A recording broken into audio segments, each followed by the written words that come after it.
అది అయ్యి అసలు చట్టం కాదండి, అదంతా ప్రొసీజరు.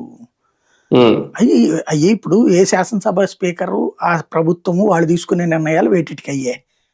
అది మళ్ళీ ఇదివరకు ఏంటంటే స్పీకర్లు తీసుకునే నిర్ణయాలు, సభ తీసుకునే నిర్ణయాలు న్యాయ వ్యవస్థ కంటే న్యాయ సమీక్షకు అతీత. ఒకప్పుడు ఉమ్, ఒకప్పుడు ఈ కొలీజియం అవును. సిస్టమ్ వచ్చాక అది తీసేశారు. న్యాయ వ్యవస్థ సమీక్షకు అతీతమైంది ఏది లేదు ప్రపంచంలో అని తేల్చి చెప్పారు. ఇంక్లూడింగ్ కేంద్ర ప్రభుత్వం పార్లమెంట్ కి సంబంధించి కూడా వాళ్ళు సమీక్షిస్తున్నారు. కాబట్టి ఇప్పుడు కెలకడానికి ఎలకి భయం ఉంది. అలాగని శాసన వ్యవస్థ మీద న్యాయ వ్యవస్థ ఒక నిర్ణయం తీసుకుంటారా సార్? ఎందుకు తీసుకోదు? ఇప్పుడు మొన్న తెలంగాణలో స్పీకర్ విషయంలో స్పీకరు సూచన ఎంతకీ తేల్చట్లేదు, ఆదేశాలు కూడా ఇవ్వగలదు. ఇప్పుడు కర్ణాటకలో ఇట్లాగా ఎమ్మెల్యేలు మారినప్పుడు నువ్వు ఖచ్చితంగా బలం నిరూపించుకో అని చెప్పింది. సచ్చినట్టు నిరూపించుకుని బీజేపీ దిగిపోయింది కదా అప్పుడు మధ్యలో.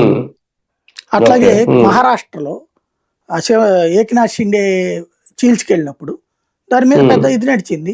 స్పీకర్ అప్పుడు మాట వినలా, స్పీకర్ని తీసేసిన అధికారం కోర్టు తీసుకుంది. అట్లాగే ఆ తర్వాత బలం నిరూపించుకోవాలి అని చెప్పి ఆదేశించింది కోర్టు, టైం ఇచ్చింది, వెంటనే నిరూపించుకున్నారు వాళ్ళు.